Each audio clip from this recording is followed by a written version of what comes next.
And this is why we raised the critical issue of China's support for Russia's war of aggression against Ukraine. Le grand problème pour Volodymyr Zelensky avec ces révélations, c'est qu'elles clochent tellement avec l'image qu'il s'était créée avec son personnage fictif Vassil Holoborodko dans la série Serviteur du peuple. Je me félicite de l'adoption ce matin de 30 sanctions visant des individus et des entités ayant porté atteinte aux intérêts de la France.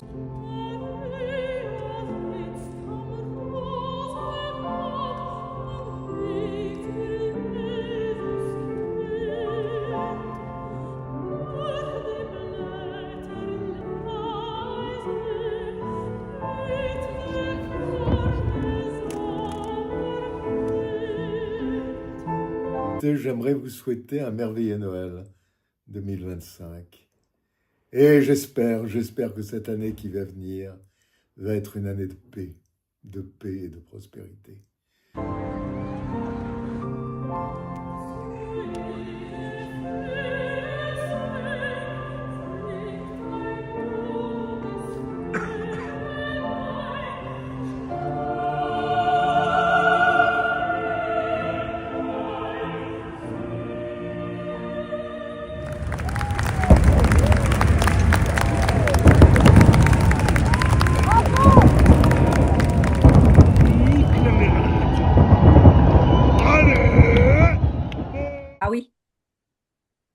Bonjour à tous. Alors, exceptionnellement, nous sommes jeudi, il est 14h06. Ça sera diffusé dimanche, mais on s'en fout, c'est pas un problème. Ça sera diffusé dimanche, mais alors, les avoirs russes, le Mercosur, etc., ça sera décidé. Mais on va donner nos avis, point final. Hein? Comme ça, on pourra voir si nos pronostics sont bonnes. Eh oui, on va voir ça. Alors écoutons Madame von der Leyen. Ah, il y a un truc, je voulais quand même vous dire un truc. J'ai été interdit de X et je ne sais absolument pas pourquoi. Je ne sais absolument pas pourquoi. Figurez-vous que sur X, je partageais le New York Times, le Washington Post, etc. Et puis quelques vidéos à moi. Franchement, alors peut-être qu'on m'accuse d'être, je ne sais pas, enfin bon, voilà. Alors votre compte a été détecté avec des comportements inauthentiques. Si on t'accepte, si on t'accuse d'être pro-russe, j'atteste, tu ne l'es pas. Oui, non, je ne suis pas pro-russe. Atteste, toi? Bon, bah écoute, très bien. Moi, je n'ai pas de compte sur X, donc je n'ai pas ce problème-là. Ouais, mais attends, j'ai un problème là. Non. Bah, tu coupes pas. Arrêtez le partage. Ah, ouais, d'accord. Excusez-moi. Hein. Bon, bah, qu'est-ce que t'as, Tatiana? Excuse-moi, mon choix, t'es pas très calé non plus en informatique, que je sache. Moi, je suis nulle à chier, c'est pas possible. Bon, bah alors. Si j'ai pas de compte X, c'est pas parce que ah non, il y a des raisons pour. Hein. Ouais. Attends, là, j'ai jamais même arrivé à télécharger une seule vidéo et de les faire passer à côté de moi. J'arrive même pas à faire une image et moi qui parle à côté. Non, mais c'est dramatique. Je suis nul. Mais plus nul que moi, je crois que ça n'existe pas. On va écouter Ursula. Alors ça, c'était donc il y a 1 heure, quoi. I totally support Belgium that they insist on having their concerns and worries accommodated. And we are working day and night with Belgium, and I want to thank the Prime Minister for his personal engagement here. It's absolutely understandable, and I support that if we take the reparations loan, the risk has to be shared by all of us. This is a matter of solidarity, a core principle of the European Union. What happens if there is no agreement today on the frozen assets? What happens then? We have to find a solution today. The President of the Council said, and I support him in that, we will not leave the European Council without a solution for the funding for Ukraine for the next 2 years. Nous ne quitterons pas le Parlement européen sans avoir une solution pour les 90 milliards que nous devons donner à l'Ukraine. Bon, qu'est-ce que tu en penses, toi, Tatiana, cette histoire? J'aime bien ce terme, nous devons à l'Ukraine. Bon, quand on sait que déjà dans cette somme-là, il y a au moins 47 milliards qui vont rester dans l'Union européenne pour rembourser déjà les dettes qui ont été faites, je ne sais plus dans quel, enfin, je ne me rappelle plus tellement dans quel contexte, tu remets en question les faits de donner en Ukraine. Après, ils soutiennent le Belgique. Moi, je trouve ça c'est très louable de leur part. Mais en même temps, la Belgique, elle s'est déjà portée garant sur l'emprunt qui a été fait sur le petit que les avoirs russes portent. Donc, on a versé l'argent à l'Ukraine, qu'on a déjà versé, qui sont garantis par les pourcentages de ces avoirs. Imaginons que ces avoirs-là, on va dire, ben, ils sont rendus ou ils sont perdus ou je sais pas quoi. La Belgique s'est engagée déjà sur cette somme-là. Donc, les Belges, dans leur futur, ils vont rembourser déjà ces pourcentages-là. Ce n'est pas l'Union européenne qui va les faire. Oui? Tatiana, une petite minute. Quand tu dis de la somme dont tu parles, est-ce que tu parles des intérêts ou bien des fonds, des capitaux principaux qui sont générés? Les capitaux principaux sont placés. Ils rapportent de l'argent. On a prêté l'argent à l'Ukraine qui sera garanti par cet argent-là, qui sera donc, qui va être rapporté. Mais si cet argent-là est rendu, il ne va plus rapporter cet argent-là. Donc, je veux dire, il faudra que quelqu'un se porte garant sur ces petits, donc, qui étaient dus, donc, je veux dire, après les avoirs russes, donc, c'est les pourcentages. Donc, il faudra quelqu'un qui se porte garant. Et déjà, la Belgique, il s'est porté garant sur cet emprunt-là. Donc, la Belgique, déjà, elle s'est fait avoir une fois. Donc, je comprends que la deuxième fois, elle n'est peut-être pas tellement envie. Mais ce sera intéressant de voir ce que l'Union européenne a prévu dans cette, je veux dire, problématique-là.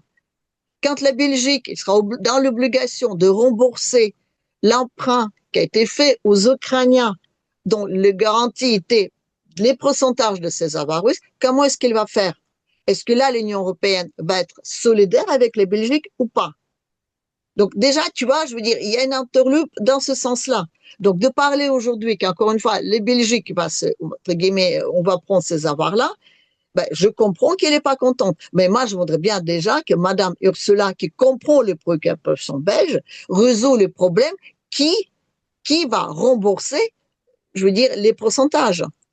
Parce que l'Ukraine a touché de l'argent qui était déjà garanti par ses emprunts. L'emprunt était garanti déjà par ça. Et la Belgique, elle n'a pas demandé à l'époque le fait qu'il fallait que toute l'Union européenne se porte garant là-dedans. Ils étaient persuadés qu'ils allaient gagner. Donc, ils étaient persuadés qu'ils allaient jamais les rendre cet argent-là. Donc, à l'époque, Belgique, elle n'a rien dit. Donc, la Belgique, elle est déjà, on veut dire, jusqu'au cou dans cette affaire. Aujourd'hui, cette problématique, dans ce coup, elle s'expose. Pourquoi?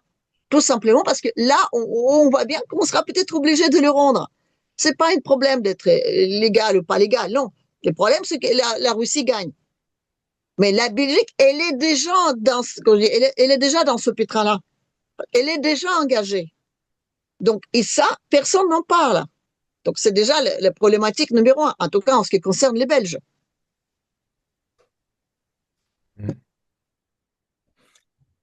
Oui, vraiment. Alors, est-ce que ça va se faire? Ça va se faire. Non, J'espère que non. non. Parce que si jamais il y a quelque chose qui se fait, le problème, c'est que ça va automatiquement rendre peu crédible l'Union européenne pour tous les fonds qui pourraient être détenus là-bas. Donc, les gens vont carrément se désolidariser parce que les gens vont se dire, si demain, moi, j'ai de l'argent là-bas et que pour X ou Y raison, on veut me mettre une pression et qu'on me retire mon argent, c'est pas la peine que j'aille là-bas. Je vais chercher d'autres plateformes qui peuvent être beaucoup plus sécuritaires que l'Union européenne. Ça va vraiment porter un coup à l'économie européenne, mais on dirait que Madame van der Leyen semble être le capitaine du Titanic qui veut foncer vers l'iceberg. Vraiment. je pense il y aura un vote. Je pense qu'il y aura beaucoup de pays qui vont se prononcer contre. Je pense que l'Union européenne, enfin l'Ursula et comment dire tous ces petits sbires, ils vont passer ça en force parce qu'encore une fois, l'argent russe, les avoirs russes, ils sont déjà intégrés dans l'économie européenne. On ne peut pas les sortir comme ça, d'autant plus qu'il y a déjà un trou énorme. Donc, elle va passer ça en force et ça va provoquer un séisme monstrueux. Je pense que c'est comme ça que ça va se passer. Tatiana, il y a un problème. Je crois que l'Italie aussi est contre. Je dis, il y aura beaucoup de pays qui vont voter contre. Beaucoup de pays vont s'opposer. Et à partir du moment quand l'Union européenne va forcer là-dessus, parce que je vous dis encore une fois, l'argent, il est déjà dans l'économie européenne. On ne peut pas le sortir comme ça. On ne sait même pas où le placer, mais en tout cas, on sait qu'on ne peut pas le sortir aussi facilement. D'autant plus qu'il y a déjà un gros trou dans l'Union européenne qu'il faut combler. Et ces avoirs-là, ils serviront à ça. Puis, il y a une autre problématique. Aujourd'hui, l'Union européenne ne peut plus émettre une dette pour les États européens parce qu'il a besoin d'une garantie pour cette émission.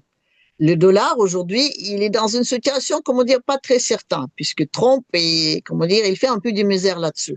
C'est pour ça, quand je dis toujours fin septembre que l'Union européenne n'existe plus techniquement, en tout cas, c'est tout simplement parce qu'il a plus de garantie pour émettre une dette. Donc, ils n'ont pas le choix. C'est une vision à très court terme, mais ils n'ont pas le choix. Donc, je suis persuadée qu'ils vont le passer en force et ça va provoquer un séisme. Faisons de la politique fiction, enfin, mais comment veux-tu qu'ils le fassent? Parce que il faut avoir la majorité, non pas seulement la majorité, il faut que tout le monde puisse voter pour. Or, il y aura déjà la Hongrie, il y a l'Italie apparemment, il y a la Belgique, ils ont changé les termes de leur vote. Ce n'est plus à l'unanimité. Ils ont changé exprès justement pour que ça soit à la majorité. Donc, c'est ça va définitivement être déterminant. Et si jamais la majorité, quand on voit les pays baltes et autres qui voudront nécessairement faire quelque chose pour soutenir l'Ukraine, donc automatiquement, l'Europe va se jeter dans un gouffre et bonjour l'ambiance. Oui, mais la majorité, c'était uniquement pour le renouvellement du gel. Ils l'ont déjà fait justement pour le gel. Même pour le gel, c'était à l'unanimité. Ils l'ont changé. Oui, ils l'ont changé, mais là, ils l'ont pas changé. Enfin, on est jeudi à 14h17, ils ne l'ont pas encore changé. Mais ils peuvent le faire pour justement rester dans la même logique. Non. Ils ont déjà, comment dire, ils ont plus dit que ce sont des gels jusqu'à la paix ou jusqu'à, on va dire, l'enlever des sanctions. Ils ont déjà dit que c'est un gel éternel. Donc déjà, quoi qu'il en soit, ils ont déjà dit que cet argent-là ne sera jamais rendu. Et quand on écoute en Russie, donc les journalistes, les politologues, enfin les gens qui donnent les interviews dans ce sens, ils disent tous que les questions qui se posent aujourd'hui, ce n'est pas est-ce que cet argent-là sera volé ou pas. Les questions, c'est qui va le voler. Mais qu'il sera volé, je veux dire, c'est sûr et certain. Et excusez-moi, Michel, tu vas le dire. Je te dis, elle va être passée en force et ça va provoquer un séisme parce que ça va donner la possibilité aux plusieurs États dans l'Union européenne de entamer le processus pour s'extraire de l'Union européenne. C'est là-dessous que ça va provoquer un séisme. Et je suis persuadée que c'est comme ça que ça va être.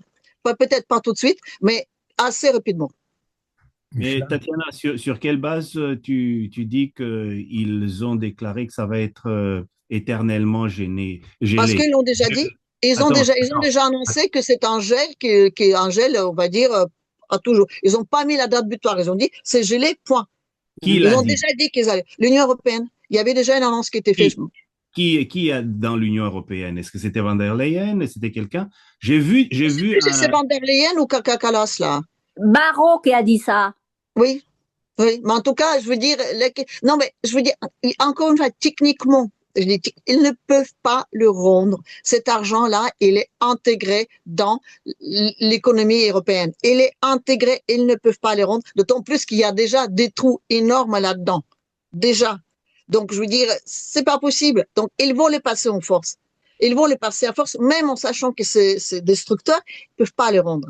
Donc, il faudra trouver d'autres responsables et il faut provoquer un séisme pour quelque part peut-être faire des choses beaucoup plus importantes pour qu'on oublie cet argent-là. Donc, il ne peut pas le rendre. Je ne sais pas s'ils vont le penser en force. Je ne sais pas s'ils vont dire, je ne sais plus quel autre interlocuteur, mais ils ne peuvent pas le rendre. Donc, ça va être dramatique. Oui. Le problème dans tout ça, c'est que les personnes qui vont en baver, ce ne sont pas les personnes qui auront pris les décisions. Ouais. Parce que ceux-là, ils ont déjà leur retraite assurée et leur avenir assuré. Et c'est là où, quelque part, je trouve que en Europe, que ce soit dans l'Union européenne ou dans des nations européennes comme par exemple la France, les responsables ne sont pas rendus responsables de leur gestion.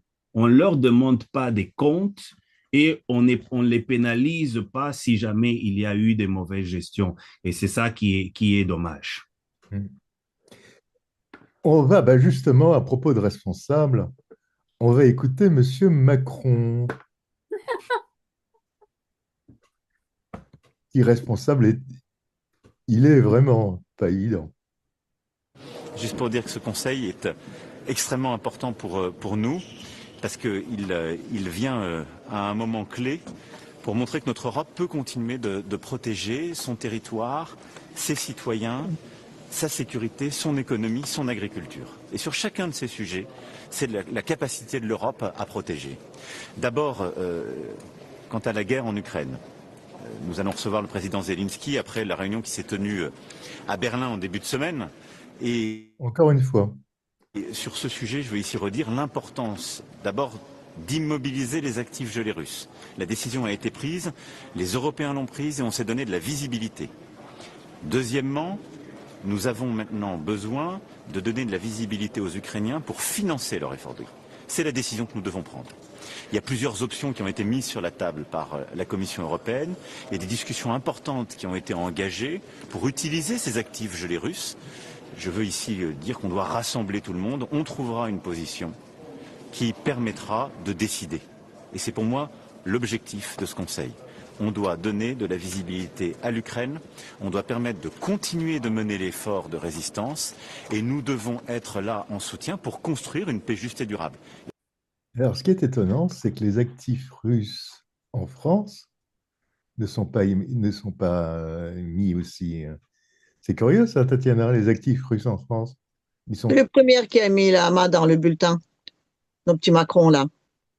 Et ce qui est intéressant, on parle de visibilité, d'accord, bref, il parle des actifs, il parle des efforts de guerre et tout, mais moi ce qui me surprend, et ce qui surprend d'ailleurs pas mal les Russes, qui sont en train de, entre guillemets, bien se moquer de nos efforts démocratiques, c'est qu'aujourd'hui, la personne qui prend les décisions sur tous ces sujets-là est une personne qui n'a été élue par personne. Je parle de Ursula. Personne n'a jamais voté pour elle. C'est, on va dire, une personne la plus importante en Europe qui prend les décisions. Et c'est elle qu'on met toujours en avant en disant que l'Europe nous protège. Puis on a des présidents aujourd'hui de notre petite passante trinité, donc des volontaires, qui sont jamais été aussi impopulaires dans leur pays. On dit qu'ils sont légitimes, mais en tout cas, eux, ils s'autorisent de se prononcer au nom de leur population, au nom de leur pays, en sachant très bien que les pays et la population ne les soutiennent pas. Puis on parle de l'Ukraine. Est-ce que quelqu'un a posé la question aux Ukrainiens? Aujourd'hui, on a un démocratiquement soi-disant périmé qui court partout en parlant que les Ukrainiens, ils ont besoin de faire cet effort dans la guerre. Bon, je comprends bien qu'ils parlent partout parce que là, je vous dis, à Kiev, c'est pas très commode. Il fait trop froid, il n'y a pas d'électricité, il y a des bombes qui tombent un peu à droite, à gauche. Donc, il est beaucoup mieux à Paris, à Londres ou à Berlin. Mais néanmoins, je vous dis, est-ce que quelqu'un a posé la question à la population ukrainienne? On a un type qui se balade partout, qui, selon la constitution ukrainienne, n'est absolument plus légitime et qui se prononce au nom de cette population-là. Donc aujourd'hui, dans ce monde soi-disant démocratique, les gens qui décident notre destin de tous n'ont aucune légitimité à se prononcer en notre nom. Néanmoins, ils se l'autorisent et ils le font sans aucune contrainte. Mais alors dis-moi, les actifs russes en France, ils sont immobilisés également, mais est-ce qu'ils vont être donnés pour le prêt, pour ce prêt-là. Plusieurs personnes, surtout on va dire des journalistes anglophones, disent que c'était les premiers qui étaient volés. Et là, on utilise bien les termes volés et pas les termes entrés dans l'économie. Parce que si l'argent qui est en Europe est rentré dans l'économie européenne, donc les extraire, c'est extrêmement complexe, l'argent russe était tout simplement évaporé. Donc, on n'en parle jamais de cela, on parle jamais la question, monsieur Macron, c'en est où avec les avoirs russes, on ne parle que des avoirs européens. Et ce qui est très étonnant, c'est que la somme qu'on veut, soi-disant, donner, prêter ou je ne sais pas quoi aux Ukrainiens, dans lesquels déjà on extrait une bonne partie pour récupérer les dettes, elle n'intègre jamais l'argent qui doit normalement se trouver en France. Jamais. Ouais, 24 milliards. Vous connaissez le proverbe qui dit qu'il ne faut pas réveiller le chat qui dort? Surtout quand une souris. Ouais, je pense que c'est effectivement ce qui se passe si on ne parle pas des avoirs qui sont en France. Il y a peut-être une bonne raison pour laquelle on n'en parle pas. Il se peut que on n'en parle pas justement pour ne pas attirer l'attention sur ce qui n'existerait peut-être plus. Enfin, il y a quand même des bateaux, etc. Je vois des biens, des villas et compagnie. Bon, La Russie, donc la Russie vient donc la Banque centrale russe a porté plainte. Donc, et la justice russe, après me dire que c'est la justice russe, d'accord, mais enfin, en tout cas, elle s'est prononcée en donnant l'autorisation donc aux autorités russes sur tous les territoires russes de confisquer les biens qui appartiennent à l'Europe. Oui, on peut dire que tout le monde s'en fiche du fait que c'est la justice russe qui se prononce, mais en tout cas les Russes ils sont extrêmement pointus sur tout ce qui est juridique. Donc ils s'octroient ce droit-là et surtout ce jugement va être mis en avant par rapport à tous les autres. Donc aujourd'hui l'Europe va se prononcer concernant les avoirs russes. La justice russe s'est déjà prononcée concernant tout ce qui se trouve sur le territoire russe et qui appartient aux Occidentaux. Donc, il suffit juste, n'importe quel petit entourloupe, que la Russie récupère non seulement la somme correspondant à cet argent-là, mais je crois qu'il récupère un tiers de plus. C'est comme ça, en tout cas, ça part dans les dommages-intérêts. Néanmoins, même s'il récupère cet argent-là, je veux dire, c'est une compensation par rapport aux avoirs. Les avoirs, il peut toujours prétendre à les récupérer et surtout prétendre récupérer les pourcentages sur lesquels la Belgique s'est portée garant. Donc, c'est un désastre. Un désastre. Le fait que la Russie gagne la guerre, c'est un désastre pour l'Europe aussi de ce point de vue. Non seulement ils ont investi énormément d'argent, se disant qu'après on va refaire sur la bête qui ne crève pas de bol, mais en plus ils ont suffisamment volé dans cette affaire-là qu'à un moment donné il faudra payer. Et ce sera très dommage effectivement que Madame, ma jumelle maléfique, la petite Ursula, parte, on va dire, à la retraite quelque part dorée avec tous ses nombreux enfants et que cela coule douce. Ce sera très dommage. Mais après, je ne sais pas comment est-ce qu'ils vont trouver, quel accord ils vont trouver là-dessus. Voilà. Mais... Tatiana, j'ai une question là. J'ai entendu parler que ce que tu viens de dire, que la Russie a déjà pris la disposition juridique en premier. C'est-à-dire qu'ils ont déjà porté plainte contre Euroclear et compagnie. Et que justement, il y a beaucoup d'actifs européens et occidentaux qui sont à Moscou, donc qui sont en Russie. Et que le président Poutine ou son gouvernement peut à chaque moment le geler ou même le prendre. Mais j'ai entendu encore un autre argument qui disait que tu me confirmes. La semaine dernière, je voulais poser des questions, mais quand tu n'étais pas là, j'ai entendu une autre thèse que la Russie ne va pas se baisser d'être voleur comme des Européens.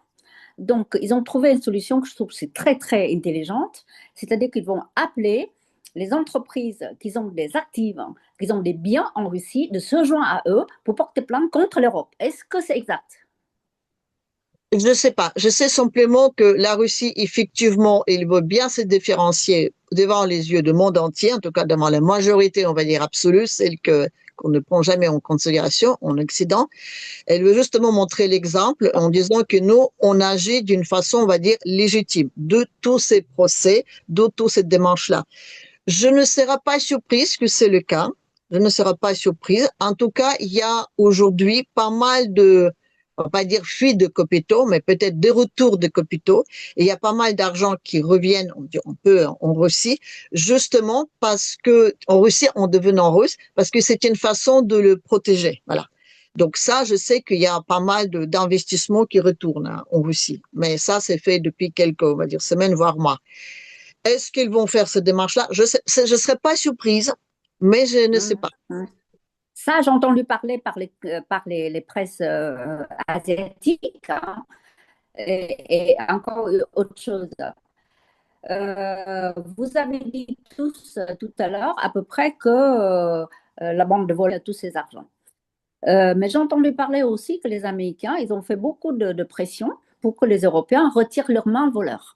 Alors, je fais confiance parce que regardez, avant qu'ils se sont rencontrés à Berlin, hein, Witkoff et le gendre de Trump étaient allés voir Poutine à Moscou.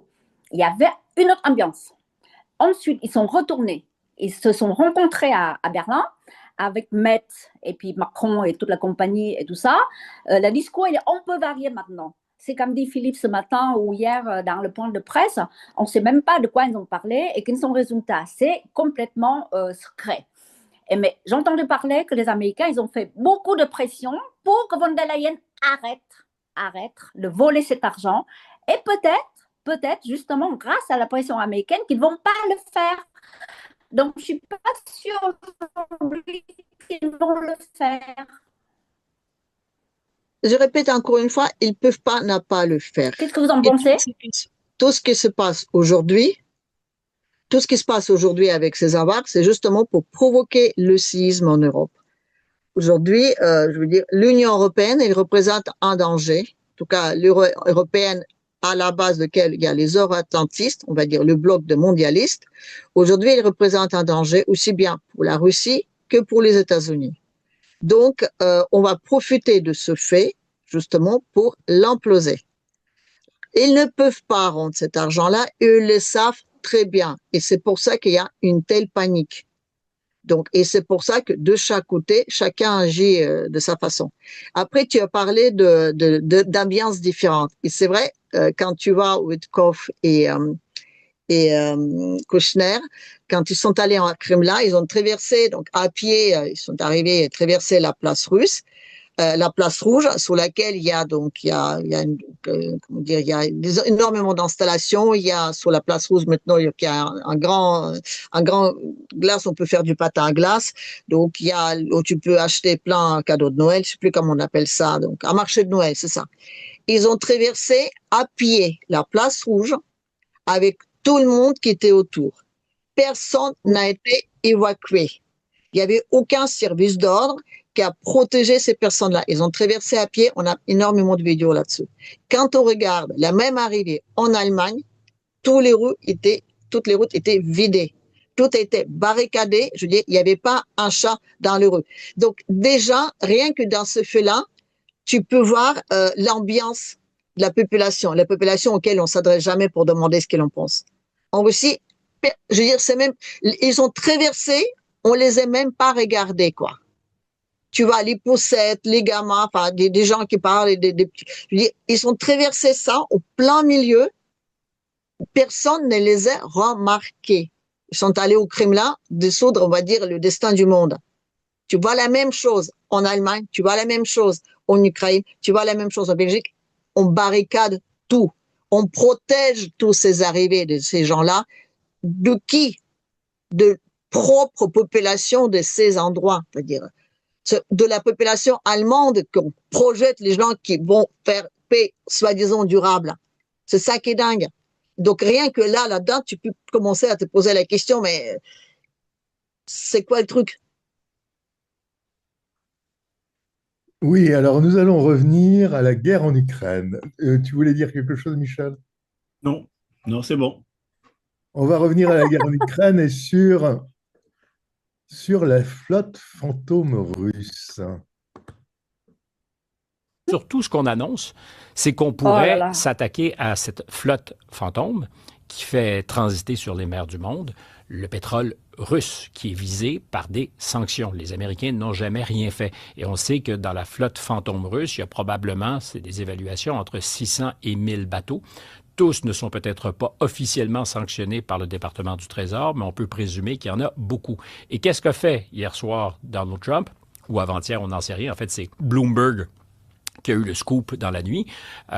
Il a prévenu les Russes, officieusement, que s'ils ne se ralliaient pas à la proposition de paix qui est sur la table, on allait vraiment augmenter le rythme de la pression économique. Et là, tu peux évidemment en déduire que ce sont ces bateaux que les Russes ne reconnaissent pas faire partie de leur flotte, puisque par définition sont fantômes. Alors quand ils sont arrêtés ou quand ils sont attaqués, comme c'est arrivé beaucoup en mer Noire, par des drones ukrainiens, ils ne peuvent rien dire, sinon que, ah oui, peut-être, mais ils savent pertinemment que c'est souvent leur pétrole et donc des rentrées importantes de devises qui sont visées quand ces bateaux qui sont attaqués à raisonner. Et là, les Américains, en filigrane, disent, attention, on pourrait augmenter donc nos mesures de rétorsion, sachant qu'on est probablement très près de quelque chose. Très, très près. Et d'autre part, il faut entendre les Ukrainiens comme les Européens dire on a obtenu des choses fantastiques parce que par définition, ils vont marcher sur la peinture. Et les Ukrainiens et les Européens vont avoir à ravaler quelque chose. À la table de négociation, il y a évidemment des concessions lourdes pour les Ukrainiens qui ont été faites sur la cession de territoire, probablement. Des territoires même pas conquis par la Russie. Alors, c'est probablement là que Trump dit, en ce moment, en coulisses, aux Russes, il y a une limite à ce qu'on va pouvoir nous faire encaisser aux Ukrainiens d'abord et par extension aux Européens. Alors, ce coup de fil, bon, il n'est pas prouvé du tout qu'il y ait eu un coup de fil entre Trump et Poutine là-dessus. Mais est-ce que c'est probable qu'il y ait ce genre de choses? Comme le Venezuela, en fait. Comme pour le Venezuela, la piraterie peut... Il y a déjà les premières choses, je voudrais bien quand même qu'on parle de cette fameuse flotte fantôme. J'adore la terminologie, flotte fantôme. On va bientôt passer à la menace fantôme. Fantôme, ouh. Bref, ça veut dire quoi déjà fantôme? Alors, vous savez qu'il y a jusqu'alors, il y avait une quasi-monopole d'assurance, qui était donc pour tout ce qui circule sur la mer, qui était pris en Grande-Bretagne. La Grande-Bretagne, il y a une quasi-monopole dessus. C'était genre, tu payes, je veux dire, le droit de passage sur tous les mers.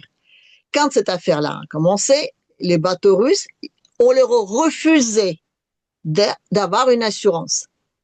Donc, en disant, vous n'avez pas d'assurance, vous ne pouvez pas circuler.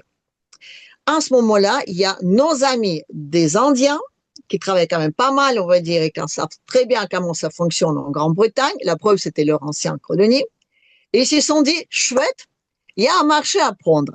Et ils se sont mis à vendre les assurances.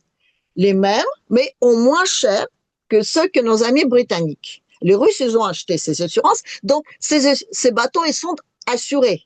Ils sont juste pas assurés auprès d'assurances britanniques, c'est-à-dire qu'ils sont devenus invisibles pour les Occidentaux. Ils sont tout à fait visibles, tu les vois bien passer, enfin, bref. Mais ce qui est très intéressant, c'est que les Russes et les Indiens, ils ont ouvert une petite brèche dans ce domaine. Ça veut dire qu'aujourd'hui, il y a énormément de pays qui se sont dit, chouette, alors du coup, on peut aussi avoir une assurance pour nous moins chère. Et leur petit main, comme ça, ils ont traversé la moitié du monde, et ils sont allés voir des Indiens en disant, est-ce que nous, on peut faire pareil? Donc, aujourd'hui, donc depuis plusieurs mois, il s'est développé toute une flotte fantôme qui n'est pas forcément russe, qui circule en dehors des yeux de l'Occident. C'est pas russe. Non, mais je veux dire, même pas, qui n'a rien à voir avec le Russie, qui circule en dehors de l'Occident, donc forcément fantôme, mais qui est finalement assuré. Ça veut dire qu'il y a plein de pays aujourd'hui, indépendamment de la Russie, sont devenus fantômes parce que ils ne s'assurent plus auprès de la Grande-Bretagne, ce qui les fait perdre énormément d'argent. Bon, ça, c'est la première chose. Admettons, mais oui, et c'était pas ma question. Non, je veux dire, déjà, quand on dit que c'est forcément des bateaux russes, je veux dire, c'est même pas, je veux dire, on peut dire non, qu'ils c'est ont pas des bateaux russes, ça peut être n'importe quoi. mais je veux dire, ils peuvent même rien avoir avec la Russie, ils sont juste, on va dire, en dehors des assurances britanniques. Deuxième chose qui est importante, on parle de pétrole russe. Écoutez, la Russie, elle fait circuler son pétrole par la mer froide. Ceux qui passent par la mer Noire, c'est ceux qui viennent d'Azerbaïdjan ou de Kazakhstan. Et ça, c'est pas un pétrole russe. C'est un pétrole ou britannique, s'il vient d'Azerbaïdjan, ou américain, s'il vient de Kazakhstan. Et il passe par le port russe, oui, mais la cargaison dans ces bateaux-là n'est absolument pas russe. Et c'est peut-être pour ça que les bateaux, on les explose vides. On dit peut-être que c'est une problématique écologique. On a bien fait sauter un gazoduc, on ne s'est pas vraiment préoccupé, je veux dire, des petits poissons qui étaient autour. Et un bateau qu'on explose, qu'il soit vide ou pas, je veux dire, les petits poissons en bas sont pas très contents. Donc, de dire qu'on est en train de, excusez-moi, d'abîmer les bateaux dans les mers Noires parce qu'on lutte contre les flottes fantômes russes et qu'on tape sur leur portefeuille avec les histoires de pétrole, c'est faux. Parce que c'est ni les pétroles, ni les bateaux. La seule chose, c'est les pétroles. Ce que j'aimerais savoir, c'est que si M. Poutine entend M. Trump dire « je vais taper sur les pétroliers qui transportent, eux, du pétrole russe », il y en a. Parce que ce n'est pas les Américains qui tapent sur les pétroliers. Est-ce que ça peut être un problème et est-ce que ça peut être à ce moment-là un truc de négociation? Les Américains, ça les embête parce que, je veux dire, encore une fois, il s'agit de leur pétrole. Première chose. Deuxième chose, je veux dire, ce que Trump et Poutine font ensemble, je suis désolé, je suis pas là. Je suis pas branché sur leur écoute. Est-ce qu'il y a eu un coup de fil ou pas? Je n'en sais rien. Je dis simplement que dans cette affaire-là, je suis désolé, je comprends. Je veux dire, est-ce qu'ils se sont appelés? Je ne sais pas. Je dis simplement que les Américains n'ont aucun intérêt au fait que les bateaux qui transportent leur pétrole soient attaqués, même s'ils sont attaqués vides. Première chose. Deuxième chose, qui a l'intérêt dans le blocage dans la mer Noire? Aujourd'hui, c'est ça. On veut rendre la mer Noire impraticable pour tous les bateaux. Qui a l'intérêt à ce que la mer Noire soit bloquée? Et effectivement, en grande partie, il sera bloqué pour les bateaux russes qui n'amènent pas le pétrole. Non, les bateaux russes qui passent par les mers Noires, vous savez où ils vont? Je vous donne en mille. Où est-ce qu'ils vont, les bateaux qui passent par les mers Noires, les bateaux russes? Réfléchissez un peu, essayez de vous imaginer un peu le monde. Ils vont en Afrique. Oui, et alors? Et alors, donc, les bateaux russes, ils vont en Afrique. Ils vont voir les... Ils apportent du blé en Afrique. Et pas que du blé. Oui, bon, et pas que du blé. Et beaucoup d'autres choses. D'accord? Donc, aujourd'hui, la France, qui s'accroche toujours, et ça c'est monsieur Lavrov qui le dit, et je lui fais plutôt confiance, qui s'accroche toujours à sa boutonnière en disant « laisse-nous l'Afrique, on vous laisse l'Ukraine, laisse-nous l'Afrique. S'il vous plaît, laisse. » Ça fait depuis tout ce temps-là. Débloquer les bateaux, débloquer la mer Noire, c'est débloquer la Russie, l'accès à l'Afrique. Première chose. Deuxième chose, c'est lui qui a réellement appelé Poutine. Trump, je sais pas, je sais, mais je sais que c'est lui qui a appelé à Poutine en disant il faut effectivement faire quelque chose, c'est Erdogan. Parce que si on ne circule plus dans la mer Noire, donc si on ne passe plus par les Bosphores, la Turquie perd énormément d'argent là-dedans. Oui, et là, puis, Tatiana Erdogan a également appelé Poutine parce qu'il y a des bateaux turcs qui ont été coulés. Oui, mais il n'a pas appelé pour ça. Parce que le bateau turc qui était coulé, c'est un bateau qui, soi-disant, amenait l'aide humanitaire pour l'Ukraine. Il a pris beaucoup de temps à brûler et surtout exploser. Donc, on a toutes les preuves comme quoi, à M. Erdogan, dans ce bateau-là, soi-disant, qui amenait une aide humanitaire, il y avait surtout des armes. Donc, il n'est pas le mieux placé. 3 bateaux à Odessa. Il y a 3 bateaux et il y a un bateau turc. Donc, mais en tout cas, je dis c'est des armes. Mais là, ce qui est intéressant, et là, ce qui est intéressant dans ce, je pense que Poutine, quelque part, c'est un judoka, et je pense que il connaît la réaction des Occidentaux, exactement. Et il savait très bien que cette chose-là va se produire. Je veux dire, on a l'impression qu'il prévoit tous les coups. Parce que, vous voyez, Odessa, il y a un place d'armes qui est fait pour justement d'aller sur Odessa depuis plusieurs mois. Les Russes sont prêts à aller sur Odessa depuis plusieurs mois. Ils ne bougent pas. Ils ne bougent pas parce que s'ils allaient à Odessa, comme ça, je dis ça rien, la première réaction qui était, c'était par exemple de la part de Turquie, c'est de dire, vous attaquez Odessa, on a besoin de le protéger, donc on ouvre les Bosphores aux bateaux militaires de l'OTAN qui peuvent venir aider la pauvre petite Odessa. C'était très logique. Donc les Russes n'avaient aucun intérêt de se fâcher avec les Occidentaux sur ce point de vue. Maintenant, il y a les bateaux qui explosent. Erdogan, il n'a aucun intérêt que ça continue. Donc, on a un accord implicite de dire il faut qu'on arrête. La Grande-Bretagne et la France, c'est les deux pays que la Russie accuse ouvertement dans cette situation-là.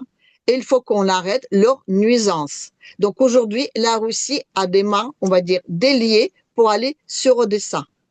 Pourquoi? Parce que c'est très bien que Erdogan est dans le même intérêt. Tu peux ne pas me croire. Je te donne dans ma version, tu as le droit d'avoir la tienne. En tout cas, Erdogan, aujourd'hui, on se rassure du fait qu'il ne va pas passer par Bosphore les bateaux de l'OTAN. C'est ça qui était le plus important. Il fallait avoir une raison pour agir en Odessa. Cette raison-là, elle était gentiment offerte, à commencer par petit Macron, lequel très souvent, je soupçonne, travaillait pour Poutine, parce qu'il n'est fait que des trucs pour le délier des mains dans toutes ses actions. Là, pour ça, Macron, quelque part, je dis, je l'adore. Parce que je ne sais pas s'il le fait ou exprès ou pas, mais là, dans cette affaire-là, il savait qu'ils allaient bloquer les bateaux russes. Il savait, parce que aujourd'hui, c'est un problème africain. Il savait qu'au moment où les bateaux seront bloqués, au moment où la Turquie sera, entre guillemets, mise dans une situation où il faudra quand même qu'elle choisisse plutôt dans ses intérêts ou dans les autres intérêts, que finalement, ça va se produire. Et là, il aura des mains déliées pour aller à Odessa. C'est ce qui vient de se produire. Voilà. Tu comprends? Je crois vraiment pas que les Russes aillent jusqu'à Odessa. À mon avis, c'est pas possible pour eux. C'est vraiment parce que c'est pas ce qu'ils sont en train de faire là? Non. Ah bon? Non. D'accord. Écoutez, Philippe, je pense que ce que dit Tatiana est très intéressant. Bon, j'ai rigolé un peu parce qu'elle a dit que les Russes vont remercier Macron. Bon, ça, je trouve ça un peu rigolo. Mais c'est comme certaines presses asiatiques disaient que les Russes devront remercier Madame Kakalas aussi. Parce que depuis que Madame Kakalas a vomissé la haine contre la Russie, eh ben, ça fait augmenter la sympathie pour la Russie. Voilà, ça aussi. Et maintenant, toi, Tatiana, tu dis que Macron a fait les choses sans vouloir et finalement, ce Macron aide la Russie. Ça me fait vraiment rigoler. Mais maintenant, je suis un peu d'accord avec toi et pas très d'accord avec Philippe. Philippe, vous pensez que la Russie ne va pas à Odessa? Non. Moi, je pense que oui. Pour une simple et bonne raison, c'est que l'Ukraine en a besoin d'Odessa pour exporter justement ses céréales. Et que quelles céréales? Ça ne sera pas possible, ça ne sera absolument pas possible. Mais de quelles céréales prendre Odessa non, je n'y crois pas. De quelles céréales tu parles? Première chose. Et deuxième chose, écoute, je vais te dire un truc. L'argument que l'Ukraine en a besoin, à mon avis, l'argument par rapport aux Russes, comment dire, n'est pas très valable. Parce que tu vois, eux peuvent dire aussi, mais nous aussi, on en a besoin. Donc, pourquoi est-ce que, dans un sens, parce que l'Ukraine en a besoin pour céréales, elle peut le faire. La Russie n'a pas besoin d'Odessa. Elle n'a pas besoin d'Odessa. Il y a Sébastopol, il n'y a pas besoin d'Odessa. Elle n'a pas besoin d'Odessa. Mais c'est de l'Odessa qu'aujourd'hui, on envoie des drones sous-marins pour aussi bien sur la partie de la... Parce qu'on est en état de guerre. Il faut penser à l'Ukraine après la guerre.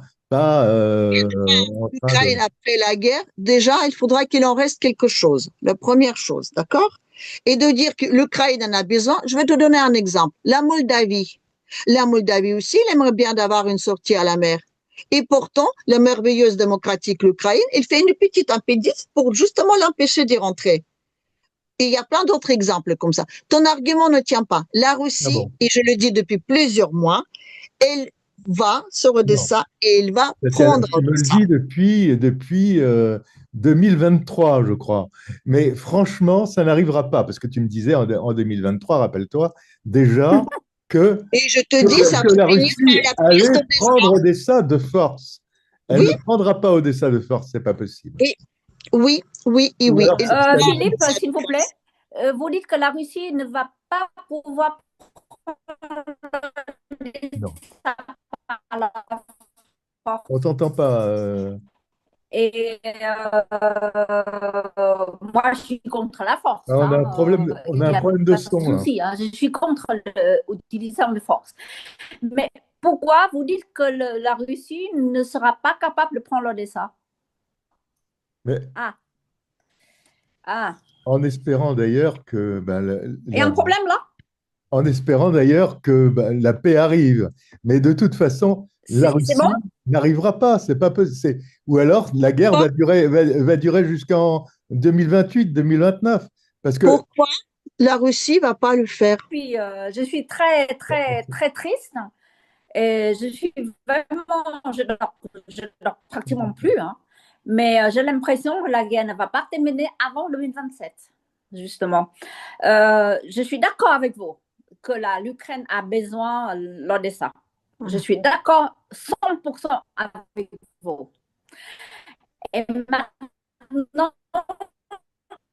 je ne suis pas sûre que la Russie n'ait pas capacité de s'emparer l'Odessa pour plusieurs raisons.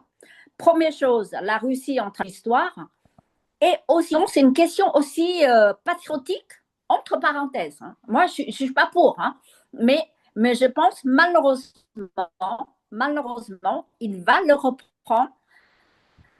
enfin, moi, je crois que militairement, ça va être Et difficile. malheureusement, cette guerre va durer encore longtemps à cause. Ils vont le faire. Moi, j'ai écouté beaucoup de presse asiatique. Les Occidentaux, ça, on ne fait que répéter. Ils ont fait des fautes routes. Hein, ça, on est tous d'accord. Hein. Ils ont fait des erreurs énormes. Et maintenant, il se trouve que l'Ukraine ne veut pas céder donc que lui, il n'est pas apte de le faire. Je comprends. Il ne peut pas signer un papier de donner le territoire tout seul. Il faut que le peuple prononce. Le Russe, ils disent, j'ai demandé le Donbass, vous ne voulez pas le Donbass, donc maintenant on va prendre par la force. Et pourquoi ils n'iront pas plus loin hein? Pourquoi ils n'iront pas plus loin? En plus, Odessa, ils tiennent à cœur. Je regardais dans le passé, Poutine a parlé de l'Odessa plusieurs fois. Vous voyez? Et j'ai des compatriotes qui ont fait des études à Odessa, mon beau-frère par exemple, hein, qui se baignait à Odessa à cette époque, Union soviétique, etc., etc. Donc, pour moi, l'Odessa aussi cher que la Crimée. Donc, ils ne vont pas s'arrêter à Donbass. Ils vont aller jusqu'à Odessa et après, ils vont stopper. Voilà.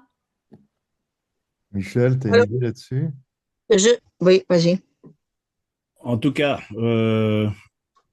s'ils le peuvent, je pense qu'ils vont et ils pourraient aller jusqu'à Odessa et c'est là pas seulement pour des raisons sécuritaires parce que, comme Tatiana le dit, si jamais vous avez une source qui pose un problème à chaque fois, il faudrait d'abord régler ce problème-là.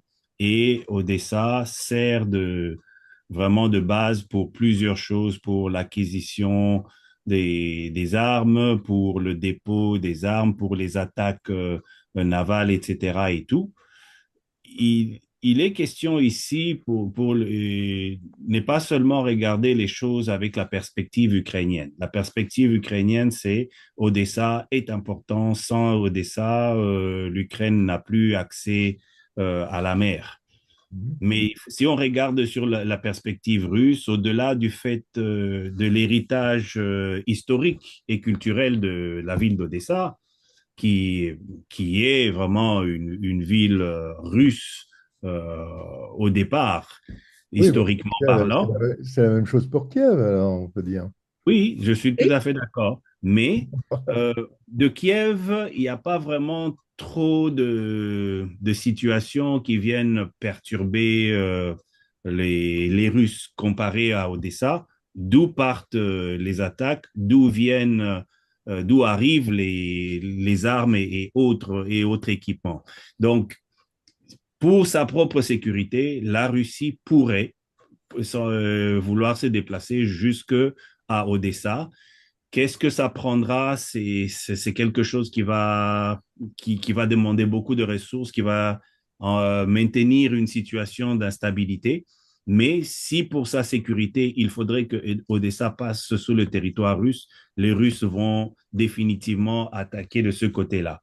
Et je suis d'accord avec Tatiana quand elle dit qu'est-ce qui va rester de l'Ukraine, parce que ce qui est en train de se passer avec les oblasts que les Russes sont en train d'occuper peut aussi, une fois que les choses vont être calmées, donner des inspirations aux Polonais qui ont aussi des portions qu'ils aimeraient récupérer sur l'Ukraine. Et donc, pour moi, il y a une possibilité que Odessa soit un des objectifs. Est-ce que c'est nécessairement la chose la plus sensée à faire pour le moment? Peut-être pas. Mais les Russes ne vont pas laisser Odessa parce qu'il faudrait accommoder l'Ukraine.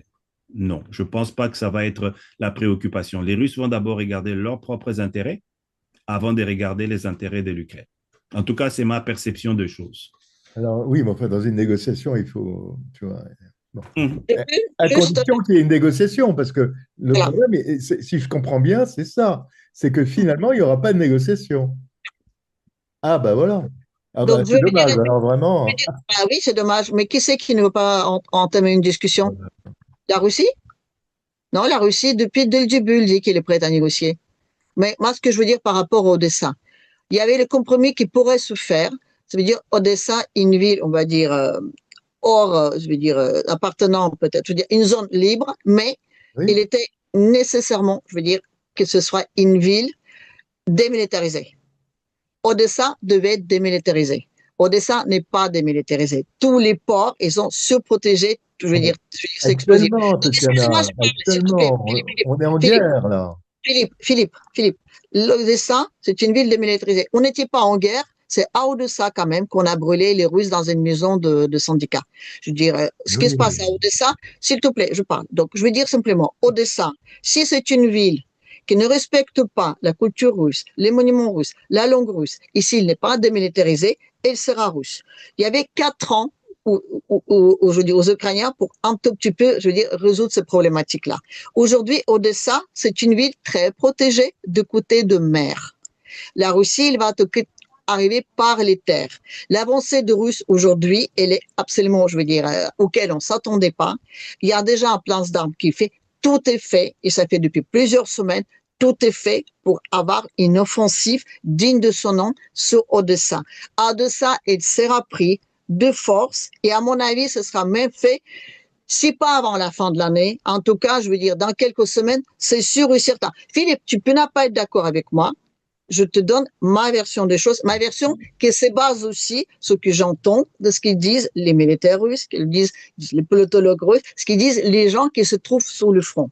Donc, même ce que j'entends des Odessites eux-mêmes, parce que si les Russes aujourd'hui, ils savent exactement où il faut taper pour détruire les places d'armes, je veux dire, pas les places d'armes, mais des bunkers dans lesquels les Britanniques cachent leur comment on appelle ça, leur drone sous-marin, ce qu'il y a, je veux dire, il y a pas mal de sites qui se tiennent et qui travaillent beaucoup de l'intérieur d'Odessa pour aider à l'armée russe. Donc aujourd'hui, je veux dire, quelque part, les Odessites eux-mêmes, ça les arrangerait aussi que tout ça s'arrête, et ça les arrangerait aussi de revenir, comment dire, dans la grande famille de la Russie. Donc ça, il faut pas le négliger. Mais en tout cas, moi, je reste, et je donne, je veux dire, là, je vous assure, je ne sais pas comment vous le dire, mais je vous assure que Odessa sera une ville russe, et hélas, elle sera une ville russe par les forces. Et les bombardements depuis quelques jours très forts sur Odessa, elle vit sans lumière, sans électricité, sans tout ça. Odessa aujourd'hui, c'est une ville, il est évident que les Russes sont passés à l'offensive. Je veux dire, pour ne pas le voir, il faut vraiment être aveugle. Donc, les problèmes d'Odessa sera résolu d'une façon militaire. C'est très triste, mais de toute façon, Les ports, ils sont tous éliminés, donc on ne peut rien y faire. Et Michel? Et pour continuer dans ce que Tatiana est en train de dire, je pense que de la même manière que les Russes payaient un droit à l'Ukraine pour le passage du pétrole, je pense qu'Odessa, devenant russe, va effectuer un droit de passage pour l'Ukraine si jamais ils veulent évacuer leur matériel. Je pense que ça va être une situation inversée, mais c'est ce qui va arriver. Donc, l'Ukraine pourrait avoir accès à la mer, mais de la même manière que la Russie paye un certain montant à l'Ukraine pour le pétrole, de la même manière que l'Ukraine pourrait payer un certain droit de passage à la Russie pour avoir accès à la mer. D'ailleurs, ça a été déjà dans les propositions. Les propositions russes, elles comportaient justement le droit de passage. Enfin, en tout cas, il dit qu'il n'y aura aucun problème de circulation pour l'Ukraine, que ce soit sous le Dniepr, que ce soit les sorties à la mer, que ce soit exactement dans les ports. L'Ukraine ne sera pas privée de ces ports. En revanche, ces ports, ils seront démilitarisés de force. Oui, bah écoutez, c'est comme ça, puisqu'on ne veut pas démilitariser l'Ukraine, on va dire, en négociation, ben ça va être fait de force. Mais de dire que si aujourd'hui il n'y a pas de dialogue entre la Russie et on ne peut pas arriver à une quelconque négociation, je veux dire, avec les diplomates, je suis désolé, c'est pas la faute de la Russie. C'est pas la faute de la Russie. Donc la guerre va continuer. Oui. La guerre va s'arrêter très prochainement parce que la Russie va mettre des bouchées doubles et ça va être réglé très, très, très prochainement. À partir du moment quand il commence vraiment à isoler Kiev, ça va obliger des troupes ukrainiennes d'aller plutôt vers Kiev. Donc, du coup, ça va, déjà, ils n'ont pas de quoi, je veux dire, tenir tous les fronts. Ils ont perdu toutes les villes les plus importantes. Les prochaines villes, finalement, qui va pas parce que la Russie en a besoin, mais parce qu'elle n'a pas le choix. Donc, les prochaines villes, ce sera Kharkov. Une fois que Kharkov est pris, l'Odessa, je dis, il n'en restera qu'une bouchée. Voilà. Oui, mais Tatiana, ça fait... Écoutez, dans ce cas-là, excusez-moi, je voulais poser une question. Dans ce cas-là, qu'est-ce que ça devient la Roumanie et la Moldavie et la bande de terre russe, là, Trinity ou comment ça s'appelle, là? Qu'est-ce que ça devient? Ben, ce sera rejoint à la Russie. Qu'est-ce que ça devient tout ça? Ça va être, donc, il y aura un pont terrestre. Donc, ce sera, la Transnistrie deviendra russe. La Moldavie, à mon avis, prochainement aussi. Ça va se faire sur 3 ans. Sur 3 ans, déjà, on va faire de sorte qu'il y aura une zone, on va dire, neutre, qui sera ni dans l'Union européenne ni dans la Russie, dans lesquelles probablement vont rentrer donc la Slovaquie, je trompe tout le temps Slovaquie, Slavonie, désolé, donc la Hongrie, l'Autriche, il y aura une partie probablement de la Roumanie, la Moldavie, elle rejoindra la Russie. Ça va être fait avec des coups de référendum. D'autres territoires vont être repartagés. En tout cas, dans les 3 ans à venir, on va avoir une répartition, on va dire, des zones à l'intérieur de l'Union européenne, de sorte que entre, on va dire, les pays soi-disant démocratiques et la Russie, il y aura un bloc des pays neutres. Donc, comme je dis, il y aura, entre guillemets, une reconstitution d'anciens empires austro-hongrois dans lesquels, effectivement, la Hongrie va prendre une place sinon pas la première, mais en tout cas très importante. Voilà. Donc, c'est comme ça que ça va se faire. Philippe, mais moi, Tatiana, oui, Tatiana, s'il te plaît, c'est une folie grandeur, là. C'est une folie grandeur, là. Ça me fait froid au dos, là. Écoute, la Russie a besoin tu sais, la Russie a besoin de défendre son bien. Et quand tu vois comment l'Occident, là, déjà, je veux dire, dans ses plans, a séparé, divisé et même, je veux dire, investi dans le pillage de ce territoire, elle n'a pas le choix. Elle aura bien voulu négocier, elle a fait ça pendant des années et des années, des années et des années. Jamais, jamais on a voulu l'écouter. Aujourd'hui, elle a dit, j'ai pas d'autre choix que de faire comme ça. Et il faut dire aussi que des pays dont je parle, c'est des pays qui seront neutres. Ils ne seront ni dans un sens ni dans l'autre. Mais en tout cas, il y aura cette bande qui permettra ensuite de dire à l'Occident, celui qui va en tout cas en rester, de dire vous avez une bande neutre, vous n'avez rien à avoir peur de la Russie, puisqu'il y a, comment dire, une zone tampon. Donc aujourd'hui, vous n'avez pas besoin de vous armer, de faire une forte armée et d'investir là-dedans. Vous feriez beaucoup mieux d'investir, on va dire, je sais pas, en achetant plan d'énergie aux Américains, l'énergie qui sera un petit peu russes, mais qui changeront, on va dire, de guichet auquel on va payer juste à la frontière. C'est comme ça que ça va se faire. Vous pouvez me croire ou pas, c'est comme ça que ça va se faire. Philippe, moi, je voulais te dire pourquoi on a cette approche selon laquelle on pense que Odessa va devenir territoire russe. C'est pas nécessairement parce qu'on est pro-russe ou quelque chose dans le genre, mais stratégiquement parlant, c'est dans l'intérêt de la Russie que ça se passe de cette manière-là. Sécuritairement, ça va être dans son intérêt. Et les gens qui disent que bon, il faudrait laisser un accès à la mer à l'Ukraine, ce ne sont pas les Russes qui le disent. Si jamais on creuse un peu, on va voir que ça va être les trois mousquetaires de l'Union de l'Union européenne qui vont aller dans ce genre de discours-là. Les Ukrainiens définitivement voudront cela, mais tant que cette zone-là restera une zone à risque pour les Russes ne vont pas laisser les choses rester telles qu'elles sont. Il voudra neutraliser cela. S'il faudrait pour cela que l'Ukraine paye un droit de passage, ça va être négocié dans ce sens-là. Mais stratégiquement parlant, en tout cas dans ma perception à moi, je ne vois pas les Russes laisser une zone à danger pour eux qui serait une zone exposée pour tout le temps qui viendrait. Michel, s'il te plaît, ça veut dire… Si je comprends bien, la guerre va continuer et continuer encore très, très longtemps. Voilà. Si vous croyez que l'Occident, que le reste de l'Occident, là, va laisser faire ce genre de choses, je ne le crois pas. Je ne le crois pas. Et encore plus, Tatiana, le truc que tu viens de dire, cette reconstitution de l'Europe. Alors là, je ne crois pas que c'est possible. Dis-moi, Philippe, là, je ne crois pas. Ça sera la guerre, et pas une petite guerrette à l'Ukraine. La guerre, la vraie. D'accord. Et il va faire quoi, ce grand vaillant Occident? Comment? Il va faire quoi? Geler les avoirs russes? La guerre, Tatiana. La guerre. Comment? La guerre. Si c'est quelque chose que tu souhaites. De quelle guerre tu parles? De quelle guerre? Sur quel territoire? De quelle guerre tu parles? Ils la font déjà. Et ils le font déjà. Non. Une guerre mondiale. Moi, je parle. Parce que là, on n'en a pas? Non, on n'en a pas. Ah bon? On en a comme on en a eu au Vietnam, etc., etc. Voilà. Ah bon?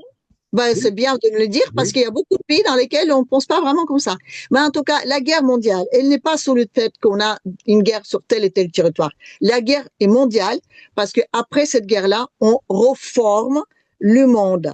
Et le monde, il sera reformé après cette guerre-là. Et c'est de ça que Poutine et Trump discutent ensemble. L'Ukraine, c'est une pièce de monnaie d'échange. Ce n'est rien plus que ça. Tatiana, il faudra, à mon avis, plus parler de Trump dans cette histoire.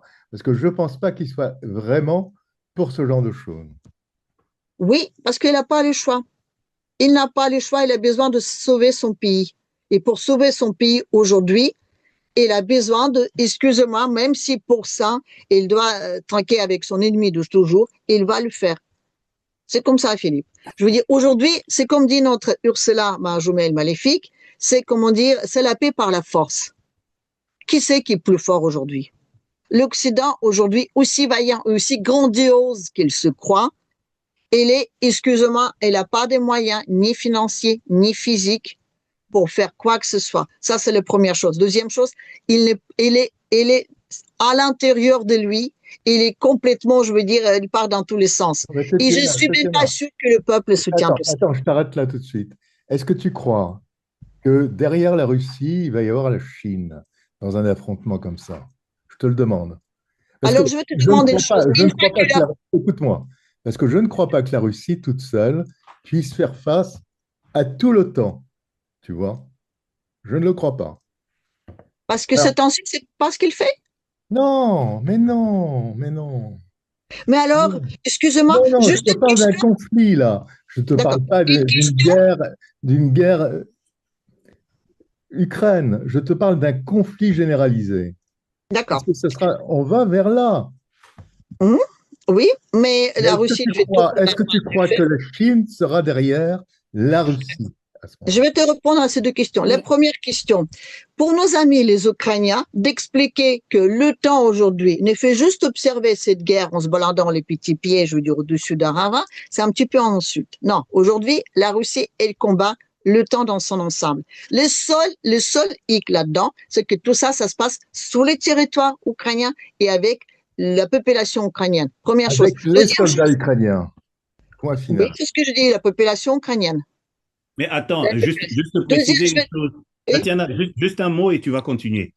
Philippe, il ne faut pas oublier que chaque jour qui passe, les forces ukrainiennes sont de plus en plus en train de craquer.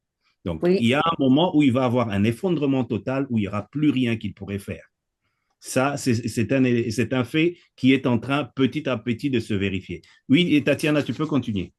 Voilà, en parlant de la Chine, je veux dire, même le fameux Brzezinski disait à l'époque que la chose la plus importante pour dominer le monde, c'est de séparer la Chine et la Russie.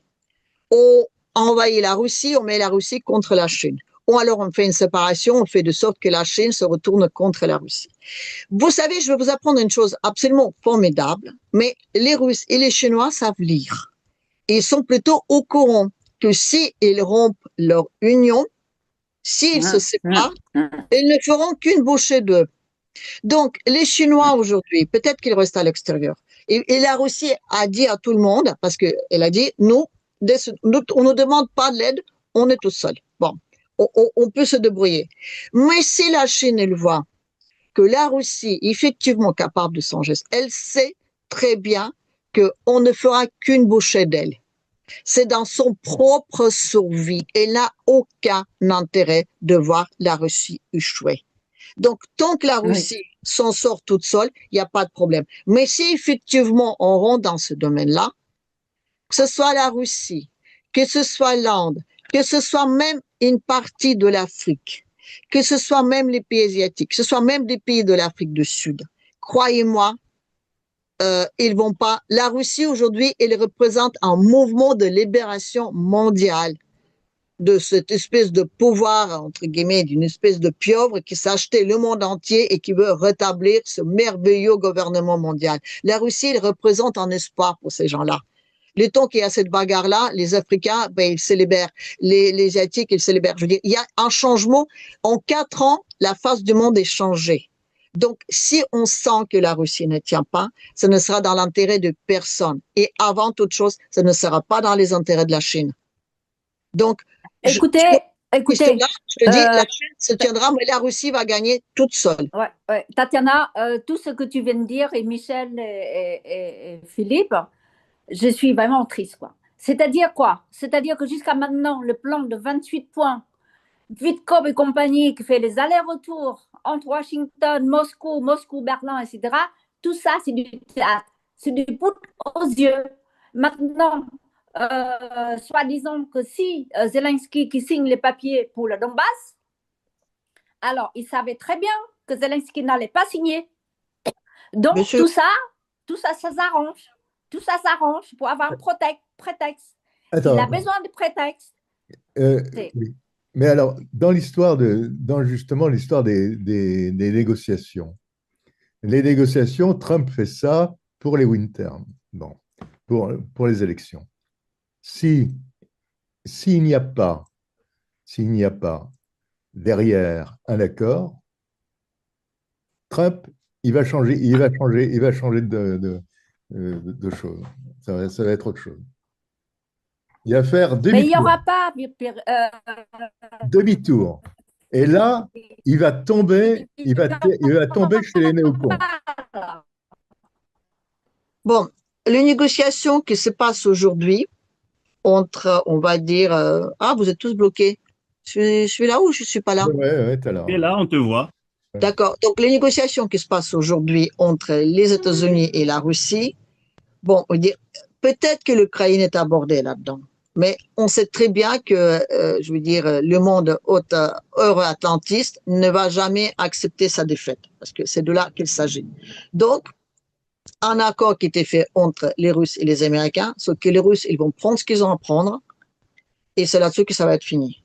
Les accords, je veux dire, la négociation qu'il y a aujourd'hui entre les Américains et les Russes, elle concerne le monde dans son ensemble. C'est ça qu'il faut voir. Première chose. Et c'est pour ça que les Européens, ils sont fous furieux. C'est pas les faits qu'ils font pas partir de négociations sous la Russie. Non. C'est le fait qu'ils font pas partie dans cette, comment dire, dans cette défaisage du monde. Ils sont mis complètement à l'extérieur. Ça, c'est la première chose. Deuxième chose, je veux dire, les 28 points, il y a aucun point dans ces 28 points qui va pour les Russes. Je veux dire, aucun, je veux dire, ne vient là-dedans.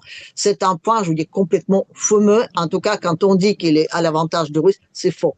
Mais ce qui est l'avantage de Russes, c'est le fait même qu'on négocie, on commence à négocier là-dedans. On rentre dans les négociations entre les Russes et les Américains, pas concernant l'Ukraine. Le problème ukrainien aujourd'hui, il va être réglé par des armes russes. Voilà. Ça, je veux dire, c'est même plus à en parler. L'Europe aujourd'hui, elle négocie sa part de gâteau. Oui, ils veulent qu'on paye leurs propres conneries. Qu'est-ce que vous voulez? C'est comme ça. Mais le problème qu'il y a dans l'Europe aujourd'hui, elle a investi beaucoup trop de choses et il ne peut pas sortir comme ça sans exploser, imploser et sans être complètement, je veux dire, à l'art de pâquerette. Donc, elle négocie aussi sa sortie dans tout ça. Tout ça, je veux dire, c'est même pas les négociations qu'il y a aujourd'hui. Ils sont autour de l'Ukraine. La pauvre Ukraine, oui, c'est horrible ce qui se passe avec elle. Mais je veux dire, l'Occident l'a jetée dans le gueule de loup. On se préoccupe absolument pas de ce qui se passe. Les discussions qu'il y a entre les Américains et les Européens, c'est une discussion dans laquelle l'Ukraine peut-être sert d'un prétexte, mais c'est une discussion qui s'agit du partage du monde. C'est là-dessus qu'on joue là. Et les Européens, ils refusent l'idée même de parler de ça. Voilà. Donc, on est dans l'impasse. On est dans l'impasse de ce sujet-là. Le problème ukrainien, il sera résolu par l'armée russe. Point. Donc, et ça va être résolu beaucoup plus rapidement que ce que vous croyez. Parce que tous les militaires russes disent que si jusqu'alors ils avançaient si peu, c'est parce qu'il y avait aussi une décision politique qui était faite là-dessus. Décision politique. À partir du moment quand l'autorité russe donne un autre ordre en disant vous allez, vous reprenez tout ça, ça va être fait beaucoup plus rapidement ce que vous voyez. Beaucoup plus rapidement. Pour l'instant, on n'y est pas. Hein. Non, on n'y est pas. Mais ça fait depuis combien de temps que les Russes sont passés à la réelle offensive? Ça fait 6 mois. Mais il faut que ça reste, ça fait pas 6 mois. Enfin, on va dire, allez, depuis le mois d'octobre. Non, Tatiana. Non, Tatiana, enfin. La vraie offensive, on est passé dans cette date-là. Hippocrate, ça fait... Enfin, qu'est-ce que tu racontes? Ça fait beaucoup. Oui, ça fait plusieurs mois. Mais je veux dire, la vraie offensive. Ça fait plusieurs années, Hippocrate. Écoute, et pourquoi on ne le prenait pas? Je te dis, pourquoi, on a grignoté, on tournait autour, parce qu'on pensait qu'on pourra résoudre ce problème-là d'un point de vue politique. Les Russes croyaient réellement qu'on peut négocier avec l'Occident. Ils le croyaient. Aujourd'hui, Tatiana, qu'est-ce que tu racontes? Je raconte la version russe. Non.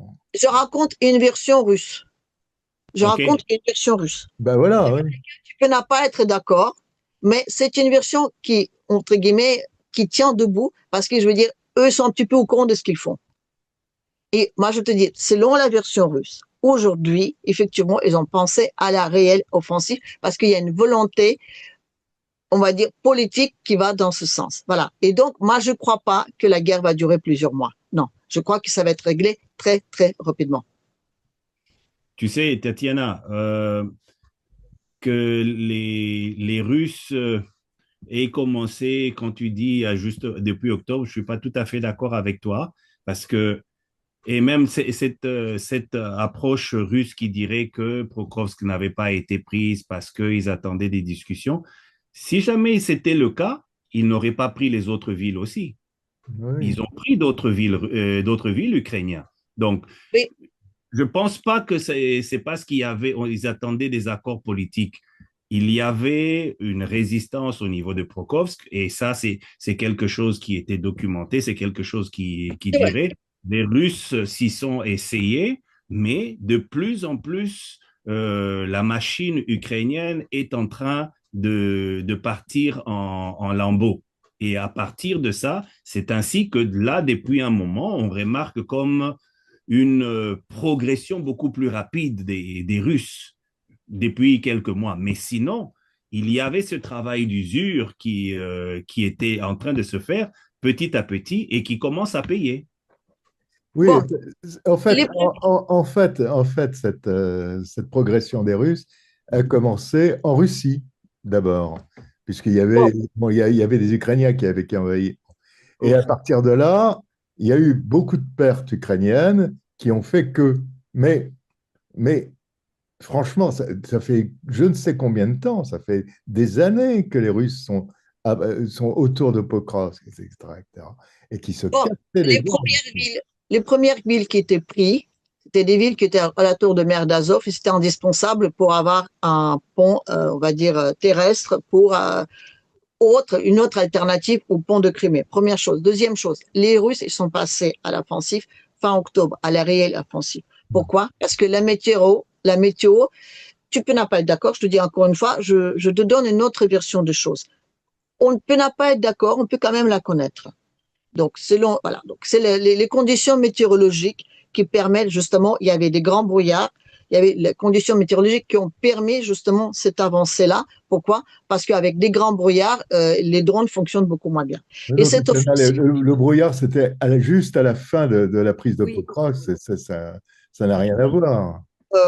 D'accord. Donc, c'est marrant. J'écoute souvent les journalistes, j'écoute souvent les interviews qu'il y a en Russie. Et j'ai remarqué une chose très étonnante. Le journaliste pose une question et après, il laisse l'autre personne parler. Il n'intervient pas. Et j'ai remarqué qu'en France, dès qu'ils vont commencer à répondre aux questions, les journalistes d'en France, ils ont souvent une tendance, parce qu'ils ne sont pas d'accord, ils ont notre version, de couper et de ne pas laisser la personne qui répond aux questions finir, quoi. Est-ce que tu parles pour moi? C'est très étonnant. Parce que c'est quand même étonnant, mais je dis, j'essaie depuis tout à l'heure de répondre à une question et j'y arrive pas.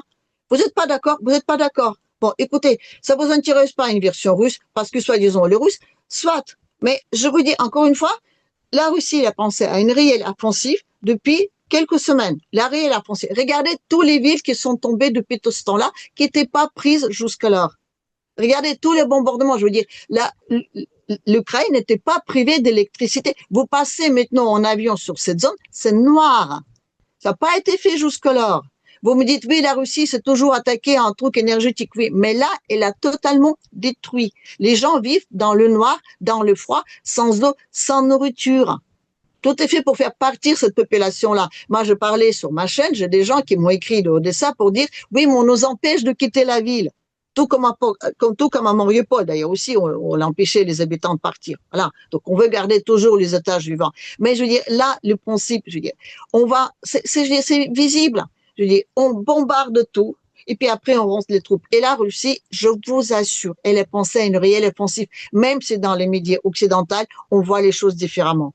Dans les versions russes officielles ou officieuses, et même si on parle aux Ukrainiens, c'est une évidence. Et ça va trop vite à tel point que les gens n'étaient pas prêts. Odessa, elle sera prise de part de terre parce qu'elle n'était pas défendue, parce que personne ne croyait que la Russie arrivera aussi vite dans ce point-là.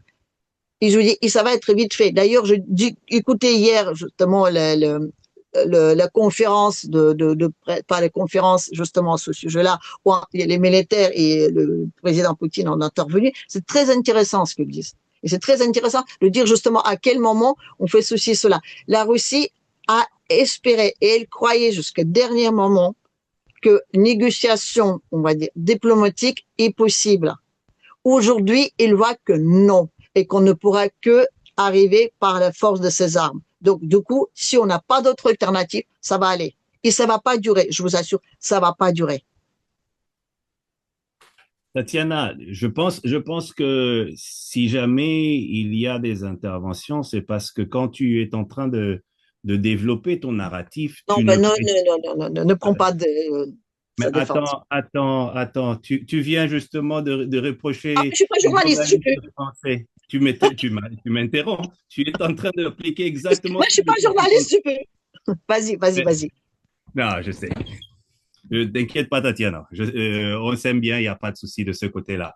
Non, ce que je veux dire par là, c'est qu'il est important que tu puisses préciser sous quelle perspective tu es en train de présenter des faits. Et parce que si jamais tu le présentes un peu comme si jamais c'est quelque chose que tout le monde pense et voit, c'est clair qu'il y aura des personnes qui vont dire non, attends, Tatiana, il faudrait regarder les choses sous cet autre angle aussi. C'est dans ce sens-là vraiment que il arrive que bien que je t'aime beaucoup, il y a des moments où je suis pas d'accord avec toi et je te le dis. Je te dis non, là, je suis pas d'accord avec ce que tu es en train de dire. Bon, enfin, pour ne pas être d'accord avec moi, il faut déjà me laisser finir parler, hein. Mais c'est que tu ne m'as pas permis de faire, tu sais. Ah, c'est extraordinaire de ta part. Mais je ne suis pas journaliste, j'ai le droit. Voilà. Ah, c'est vraiment drôle. Forcément, je donne une version russe et il écrit la tarte la russe. Donc, oui. Mais je veux dire, je donne une version russe, qui peut plaire ou pas, qu'il existe. Voilà. Oui, et tu as le droit de le faire. Tu as tout à fait le droit de le faire. Ici, on est en train justement d'apporter notre perception, notre compréhension de comment les choses se passent, comme du côté occidental, comme du côté africain, comme du côté russe, etc. Il y a différentes sources. Il est simplement bon de préciser la perspective de manière à ce qu'on puisse voir exactement sous quel angle on est en train de présenter la chose, sous quelle logique, sous quelle perception des choses. Oui, et puis tes sources. Ouais. Hein. Alors, on va parler d'autre chose, si vous permettez. Parce que là, bon, ça commençait à... J'en ai un peu ras-le-bol de l'Ukraine, là. Attaque, comportement de M. Paul Kagame. Mais en réalité, pour répondre à votre question, pour moi, le M23 n'existe pas. La preuve en est, le communiqué du M23 a été rédigé en anglais. Ça veut dire que ça a été rédigé dans un laboratoire à Kigali et on a demandé à M. Nanga de signer. Ils sont bilingues peut-être. Je découvre que le Congo était un pays bilingue. Voyez-vous, on en sourit, mais c'est pour montrer le côté cynique de Paul Kagame. Mais en réalité, en fait, nous sommes relativement à un tournant, sur le plan diplomatique. Oui. Enfin, moi, j'ai trouvé ça marrant quand même. Et Michel. Oui. Je voudrais déjà retirer certaines petites informations qu'il a avancées. Il a dit certaines choses qui sont vraies, mais il y a certaines autres choses qui ne sont pas nécessairement vérifiées. Quand il dit que la déclaration de départ du M23 de Uvira a été écrite en anglais, j'ai fait des recherches dans ce sens-là. Il y avait des déclarations avaient été faites en français. Ah bon? Donc, oui, oui. J'ai pris le temps de regarder parce que ça me semblait quand même un peu bizarre que ça soit écrit en anglais, quoique on sait très bien qui sont les marionnettistes qui est derrière le M23. Ouais. Mais là où je suis d'accord avec les intervenants de cette émission, c'est le fait que c'est clair que le M23 n'est qu'une marionnette que le Rwanda est en train de manipuler. Et derrière le Rwanda, il y a tous ceux qui supportent le Rwanda pour les raisons financières ou géopolitiques, etc. Ils ont leurs raisons. Mais c'est clair que la déclaration sur le départ de l'Ouvira, de la ville d'Ouvira, est quelque chose qui est venu, ça a surpris un peu les gens, mais c'est venu justement parce que, encore une fois, je reviens sur ce que j'ai répété un peu plusieurs fois dans le passé, c'est que les Américains ont mal pris, en tout cas la partie de l'administration, Marco Rubio l'a souligné, a précisé que le Rwanda était derrière la prise de Uvira et donc il était question de pouvoir ramener un peu de l'ordre. Les États-Unis ont tiré les oreilles au président Kagame. Le président Kagame a reporté le coup et tout à coup, soi-disant pour des raisons de donner une chance à la paix, il se retire de la ville d'Uvira. Ça me semble un peu gros. Surtout que quand on sait, et on peut trouver l'information sur YouTube, où on voit que le président Kagame est en train de dire j'ai Goma dans ma main maintenant. Alors, pour que moi je sois sécurisé, vous voulez Goma, pas de problème, je vais vous donner. Il faudrait que moi-même je sois sécurisé. C'est là où on voit clairement qu'il est en train d'avouer publiquement que le M23, c'est une affaire du Rwanda qui dirige cela. Et de la même manière qu'ils sont venus et qu'ils ont pris la ville d'Uvira, le M23, et avec l'appui des forces armées rwandaises, et ça, c'est un fait qui est avéré, sur lequel même Marco Rubio est revenu pour dire que les forces armées rwandaises étaient là pour la prise de la ville d'Uvira. Et donc, on est en train de documenter encore une fois et de manière explicite une présence militaire rwandaise sur le territoire congolais, ce qui en soi est un acte de guerre. Et ça a toujours été un acte de guerre. Et quand j'ai pris le temps d'y penser, je me suis dit, mais c'était exactement la même chose quand Kabila père est venu. Les forces rwandaises et les forces ougandaises étaient déjà sur le terrain et ils accompagnaient. Ils vont dire, bon, ils accompagnaient Kabila père, mais Kabila père n'était pas un gouvernement officiel. Non. Il y avait un gouvernement officiel qui existait. Donc, c'est un acte de guerre qu'ils ont fait, qu'ils sont en train de refaire. Et là, on entend l'Ouganda qui est en train de dire qu'ils ont de viser sur la province de l'Ituri. Et c'est là où on voit que il y a cette prédation, ce désir de balkanisation qui est toujours là, qui est toujours en train d'opérer. Et si le M23 s'est retiré, par exemple, de la ville d'Uvira, c'est parce que les Américains ont tapé du poing sur la table et l'information a été répercutée sur Kagame et ça s'est répercuté sur le M23 qui se sont retirés unilatéralement. Alors, c'est une bonne nouvelle. C'est une bonne nouvelle, mais ça montre encore ce qui est arrivé en 2012, quand le président Obama a parlé au président Kagame en disant « tu arrêtes tout ». Il a arrêté tout, le M23 s'est effondré. Le M23 n'est qu'une coquille dans laquelle le Bernard l'ermite de cette coquille, c'est les forces rwandaises. C'est les forces rwandaises. Et c'est ça qui fait que si aujourd'hui les Américains veulent vraiment qu'il y ait une paix dans ce coin-là, s'ils veulent vraiment la paix, s'ils donnent des instructions au président Kagame, s'il y a des mesures comme quoi il y aura des sanctions si jamais vous n'allez pas obéir, parce que pour le moment, ce sont des clauses qui ont été signées qui ne sont pas suivi des répercussions si jamais les règles ne sont pas, si les normes ne sont pas respectées. Il n'y aura pas de sanctions aussi. Il n'y aura pas de sanctions. On compte sur la bonne foi des belligérants. Ce qui, dans cette situation, est complètement une stupidité. Complètement. Mais je trouve que c'est quand même un signe de la part des États-Unis. Non, ça montre que la chose est possible. Oui. Est-ce que les États-Unis le voudraient vraiment? Ça, c'est une autre question. Parce que s'ils le veulent vraiment, cette rébellion-là, du M23 en particulier, pourrait rapidement être réglée. C'est un peu... Alors, c'est la même chose au Cambodge. Hein. Les États-Unis pourraient taper sur la table en disant aux Thaïlandais « arrêtez, arrêtez ». Et ils ne le font pas pour l'instant, là par contre. D'où la question que je dis, est-ce qu'ils le veulent vraiment?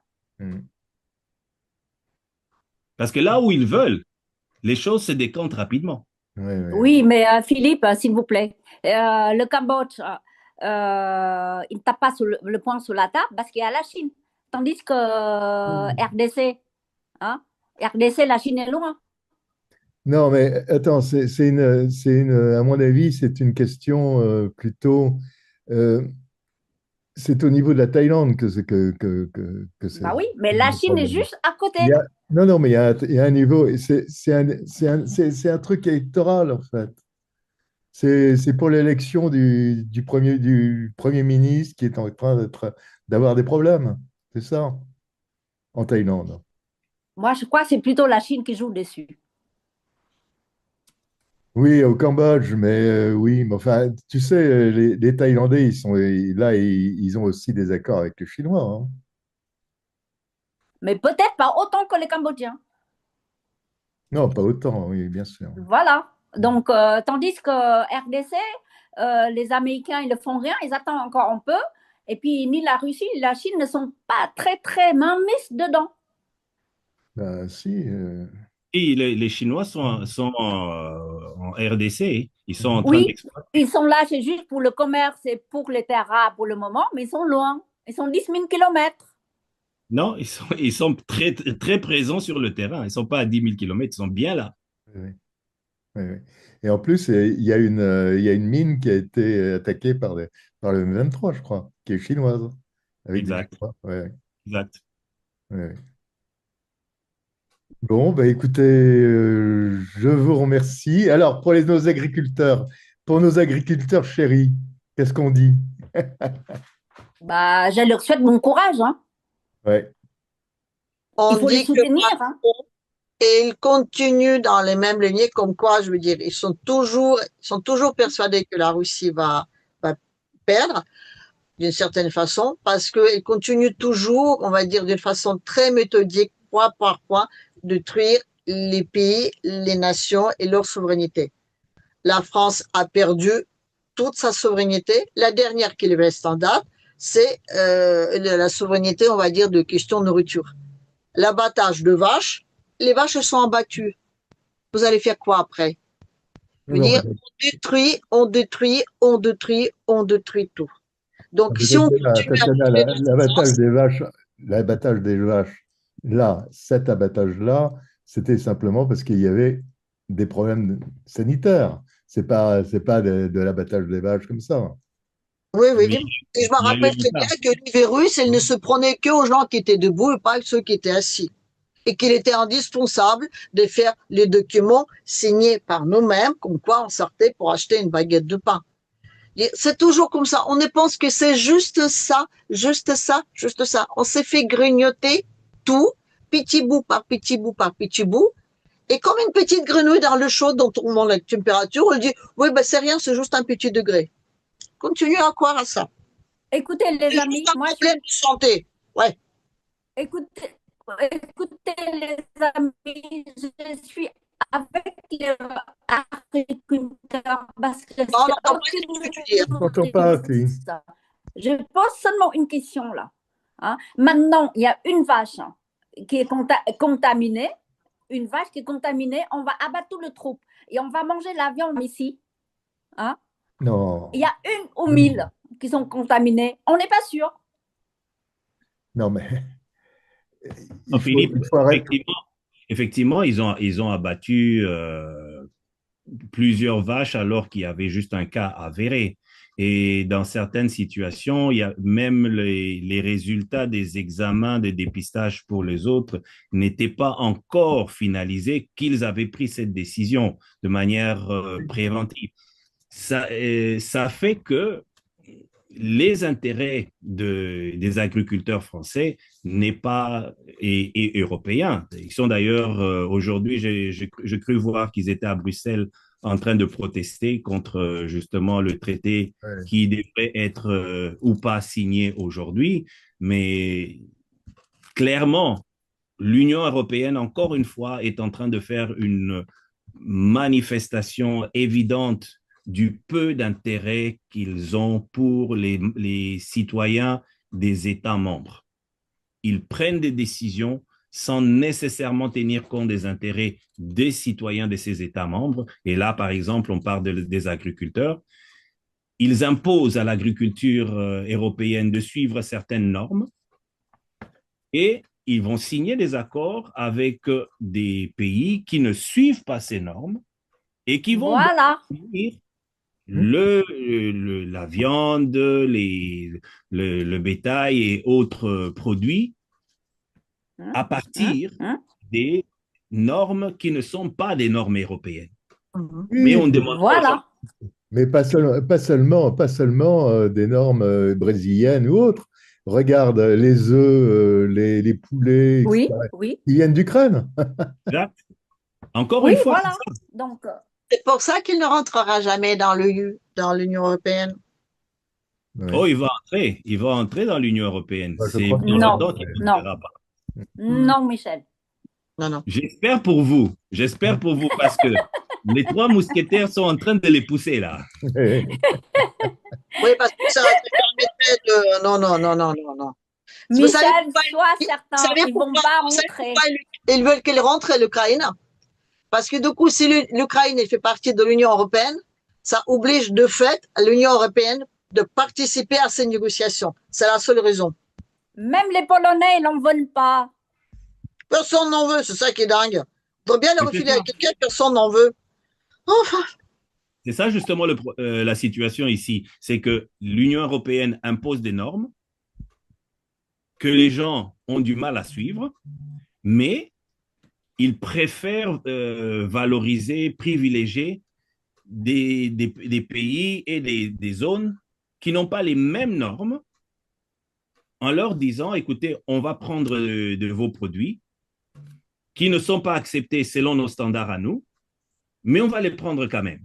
Et tant pis pour nos concitoyens qui suivent fidèlement nos prescriptions et qui se retrouvent dans l'impossibilité de pouvoir assurer un avenir à leur propre vie.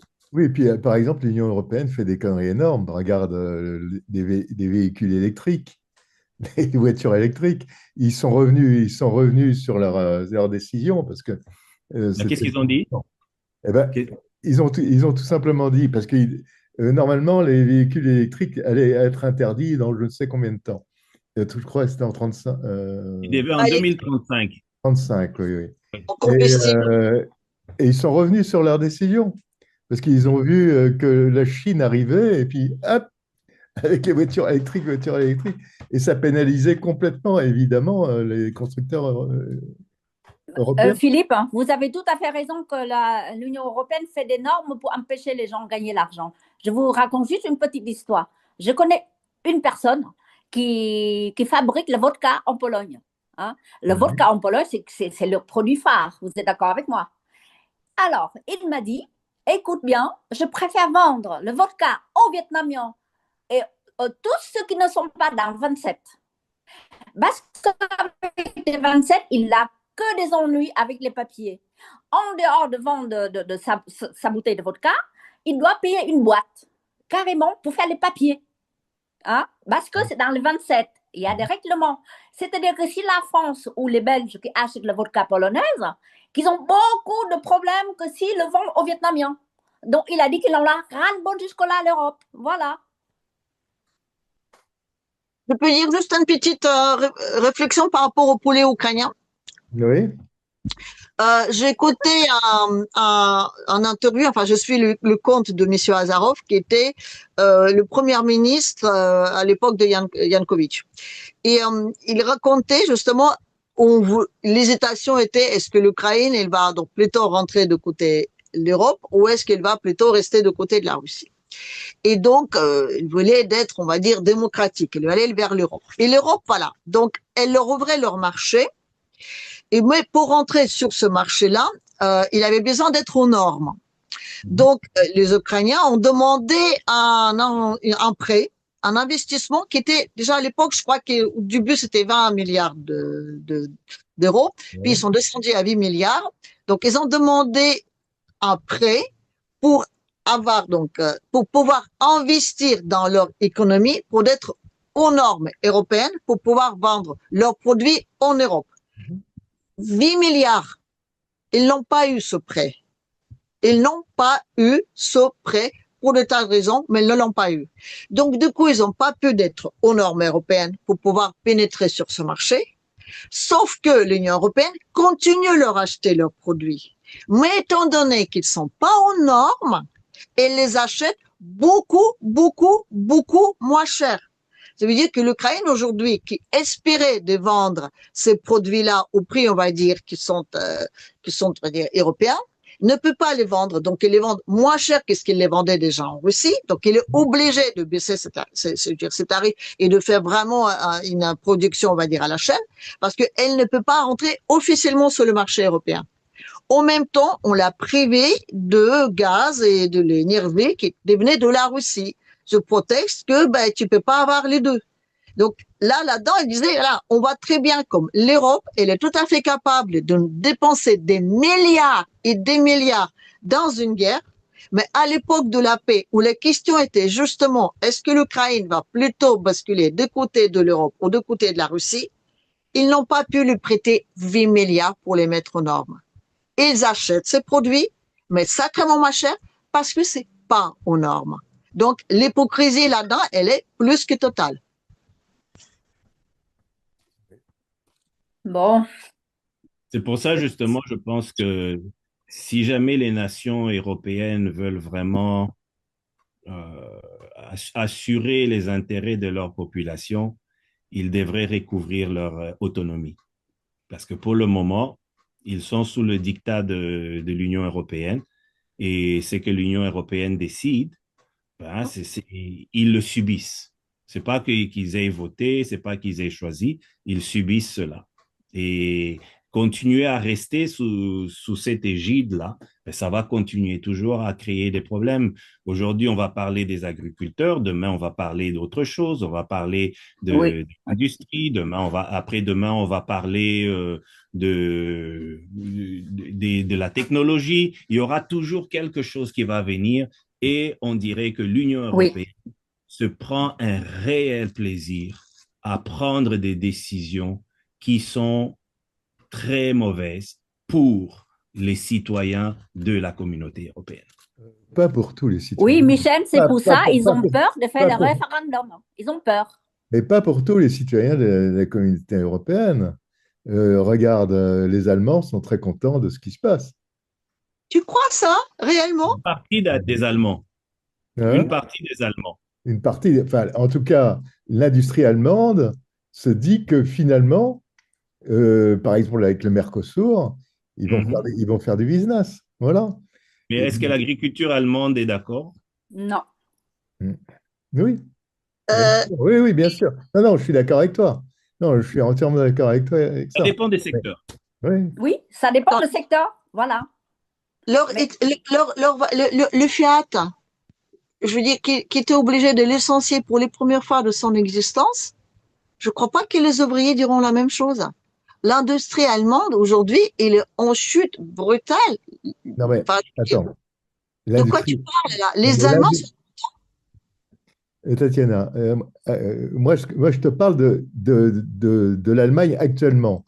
Je ne parle pas. L'Allemagne aurait pu s'en tirer autrement s'il n'y avait pas eu la guerre d'Ukraine et s'il n'y avait pas eu les choses de Nord Stream et compagnie. Ça, certes. Mais maintenant, l'Allemagne essaye, comme d'habitude d'ailleurs, comme d'habitude en Europe, de faire régner la loi allemande. Voilà, terminé. Et à travers Van der Leyen, d'ailleurs. Qui est la présidente de l'Union européenne? Oui. Oui. Non, mais elle va prêcher pour son l'une contre l'autre, mais pas plus. Mais écoutez, les amis, écoutez-moi. Dans ce cas-là, il faut qu'on aille voter si on veut rester ou pas. Alors pourquoi ils ne font pas ça? Ils ont peur. Mais les Français ont déjà voté. Les Français avaient déjà voté pour ce genre de choses. Oui, on l'a voté en 2005, on n'était pas d'accord. Ils ont fait derrière notre dos pour autre chose. Ils ont dit, peu importe vos votes, nous, on a décidé. Oui. Et c'est ce qu'ils diront pour les avoirs russes, vous allez voir. Peut-être, on va voir ça. On va voir demain. On verra bien, mais bon, au moment où on va nous regarder, je crois que tout le monde saura. On peut faire les paris, hein? Oui, je parie.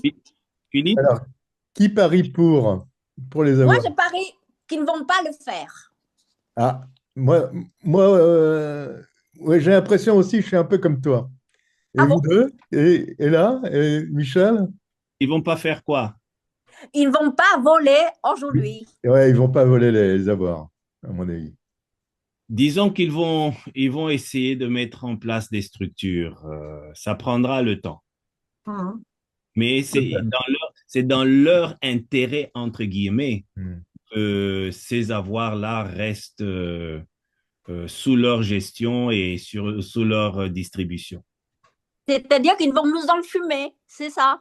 Oh, mais ils sont très forts dans ça. Pour la paix durable. Faisons la guerre pour la paix durable. Faisons parler des armes pour que la paix soit là. Voilà. Dis donc, Tatiana, toi qui es si au courant de ce qui se passe en Russie, Monsieur Poutine, il a traité les Européens de quoi? De petits cochons. Ah, ça se fait pas, hein. Non, il n'a pas dit ça parce que c'est en français, les petits cochons. Mais je sais pas de quoi il a traité. Non, il est toujours très aimable, cet homme-là. Voilà. Après, non, il a dit que c'était complètement le comportement des autorités en Europe aujourd'hui pour être considéré, on va dire stupide, carrément, pas complètement idiot, parce qu'il me dit, mais ça fait des années et des années, on dit, essayons de discuter, essayons de trouver un compromis, essayons de tous vivre en paix et de collaborer. Et eux, en face, ils essaient, je sais pas, il va avoir une espèce de truc qui retourne tous les mots juste à la frontière, quoi. Donc, elle a dit, qu'est-ce que vous voulez que je vous dise? De toute façon, quoi que je dise, ils arrivent à sortir des trucs de contexte et les présenter autrement. Donc, bon. Oh, enfin, Mais petit cochon, je sais pas. C'est pas très diplomatique, quand même. C'est pas très... Les Européens le traitent bien de ogre et autres. C'est mignon, petit cochon. S'ils retournent les faveurs, il n'y a pas un problème par rapport à ça. Et d'ailleurs, Philippe, toi, tu dois faire attention. On va te considérer l'agent pro-russe. Je vais vérifier ça. Je vais vérifier, mais je suis un peu surpris. Petit cochon, exactement. Oui, oui. Les petits brigands, peut-être. Non, petit cochon. Cochon. Ben, les petits cochons de l'histoire des trois petits cochons et du loup avaient de beaux rôles. Hein. Ah oui, oui. Non, mais je vais me renseigner là-dessus parce que il faut voir dans quel contexte c'était dit. C'est pas vraiment les petits cochons. Je veux dire, c'est pas vraiment une formulation russe, quoi, tu vois. Enfin bon. C'est pas un truc qu'on dit peut-être. Peu importe. Bon, ben écoutez, mes chers amis, à bientôt. Alors, à bientôt. Bonne fête de Noël, bonne fête du 1er janvier, parce que moi, je ne serai pas là. Oui. Allez, bonne fête à tous. De samedi, je ne suis plus là. Que le Père Noël nous gâte tous. Oui. Bon, on va boire le champagne français et le vodka russe. Eh bien, embrassez bien vos enfants, des caves de Tatiana. Oui, oui. À Tatiana, elle m'a donné du thé. Oui, ben j'ai toujours l'emballage pour Michel qui attend et je ne touche pas à aller jusqu'à la poste. Ça coûte cher de l'envoyer. Voilà. Je sais, prends ton temps, il n'y a pas urgence. Bon, eh ben, je vous embrasse. Voilà. Merci. Voilà. À l'année prochaine. À l'année prochaine, bonne année, joyeux Noël à tous.